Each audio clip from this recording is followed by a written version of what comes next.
जगतियां जोता वाली माता तेरी सदा ही जय। बोलिए हनुमान जी महाराज की जय।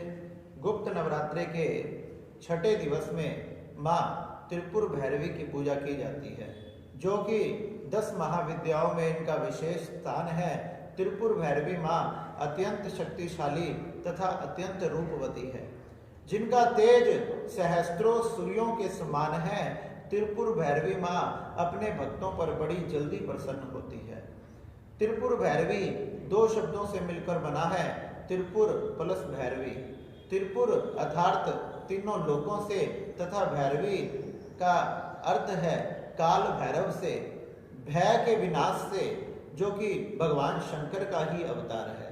माँ अपने भक्तों को समस्त भय से निकाल देती है, समस्त पापों को नष्ट कर देती है तथा समस्त दुष्टों का दमन कर देती है। इसलिए माँ त्रिपुर भैरवी के रूप में जानी जाती है। त्रिपुर भैरवी माँ अपने भक्तों पर अत्यंत प्रसन्न तथा अपने भक्तों पर कृपा करने के लिए तैयार रहती है। त्रिपुर भैरवी के संबंध में जो कथा आती है, एक समय माँ काली जो कैलाश पर्वत पर विराज रही थी, उनके मन में आया कि मेरा जो वर्ण श्याम है, अब मैंने गौर वर्ण दोबारा प्राप्त करना चाहिए। श्याम वर्ण से गौर वर्ण दोबारा प्राप्त करना चाहिए। इसी के लिए माँ सुमेरु पर्वत की उत्तर दिशा में तपस्या के लिए चली गई। कैलाश पर्वत से अंतर्ध्यान हो गई तथा जैसे ही कैलाश पर्वत से अंतर्ध्यान हुई, भगवान शंकर उन्हें ढूंढने लगे। भगवान शंकर सोचने लगे कि काली कहाँ चली गई है, थोड़े समय पहले तो यही थी, अब कहाँ चली गई है।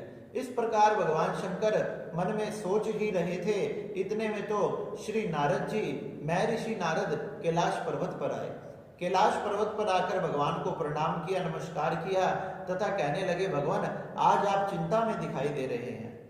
तो भगवान ने कहा, नहीं, चिंता की कोई बात नहीं है, मैं काली को ढूंढ रहा हूँ। अभी थोड़े समय पहले तो यहाँ विराजमान थी, अब जाने कहाँ चली गई। नारद जी कहने लगे, हे देवादिदेव महादेव, वो तो सुमेरु पर्वत के उत्तर दिशा में तपस्या कर रही है। आपने अगर उनके दर्शन करने हैं, उनसे मिलना है, तो आप भी उसी दिशा में जाइए।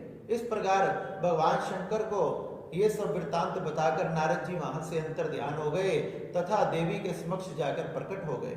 वहीं सुमेरु पर्वत की उत्तर दिशा में जहां मां तपस्या कर रही थी, वहीं नारद जी नारायण नारायण का जाप करते हुए, कीर्तन करते हुए वहां प्रकट हो गए। मां को प्रणाम किया, नमस्कार किया तथा मां अपनी तपस्या में लीन थी। मां अपनी तपस्या में लीन थी, नारद जी उन्हें बोल रहे थे। नारद जी ने कहा, हे मां, भगवान शंकर आपको ढूंढ रहे हैं, आपने भगवान शंकर के समीप में जाना चाहिए। नारद जी की ऐसी बातें सुनकर, तपस्या के बीच में आया देखकर माँ को क्रोध आ गया तथा माँ के क्रुद्ध होने के कारण माँ में से एक विग्रह प्रकट हुआ। वो षोडशी विग्रह प्रकट होने के कारण वहां पर चारों तरफ उजियाला हो गया। वो उजियाला होते ही मानो ऐसा लगने लगा कि सहस्त्रों सूर्य एक साथ उदय हो गए हो। इतना प्रकाश हुआ कि नारद जी की आंखें भी डबडबाने लगी। नारद जी भी आंखें सही से खोल नहीं पा रहे थे तथा वहां उन सहस्त्रों सूर्यों के बीच में जब देखा तो उन सहस्त्रों सूर्यों के प्रकाश में से मां त्रिपुर भैरवी प्रकट हो गई। माना जाता है कि काली की छाया से, काली में से ही शक्ति निकलकर त्रिपुर भैरवी के रूप में प्रकट हुई। जैसे ही त्रिपुर भैरवी प्रकट हुई, देवता आकाश में खड़े होकर पुष्प वर्षा करने लगे तथा पुष्प वर्षा करने लगे। माँ काली अपनी तपस्या में लीन रही तथा त्रिपुर भैरवी जाकर भगवान शंकर के समीप में जाकर उनके समीप में जाकर भक्तों पर कृपा करने लगी। इस प्रकार त्रिपुर भैरवी का ये जो प्रकट की कथा है, ये बड़ी ही अद्भुत है, जो माँ काली से ही निकली है। माना जाता है त्रिपुर भैरवी के 2 रूप है, एक श्याम वर्ण जो माँ काली की तरह है, एक गौर वर्ण जो माँ पार्वती की तरह है। त्रिपुर भैरवी अपने भक्तों की आर्थिक समस्याओं को हरने वाली है, व्यापार में वृद्धि देने वाली, नौकरी की मनोकामनाओं को पूर्ण करने वाली, अपने तथा जिसके घर में संतान नहीं है वो संतान की प्राप्ति कराने वाली, पुत्र पुत्री आदि की प्राप्ति कराने वाली त्रिपुर भैरवी अपने भक्तों पर बड़ी कृपा करने वाली है। जब महिषासुर दैत्य की वजह से चारों तरफ तीनों लोकों में कोलाहल मच गया था, देवी देवता सब इधर उधर भाग रहे थे, जब मां त्रिपुर भैरवी ने ही प्रकट होकर उस महिषासुर का वध किया था। त्रिपुर भैरवी मां ने ही मधु का पान कर कर उस महिषासुर का वध किया, जिससे महा महिषासुर मर्दनी कहलाई।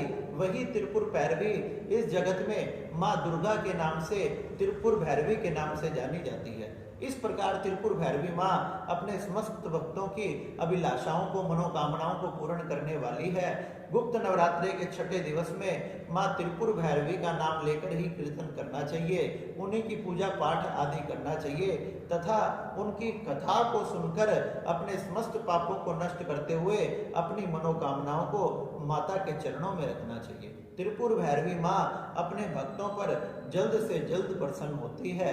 बोले त्रिपुर भैरवी मैया की जय।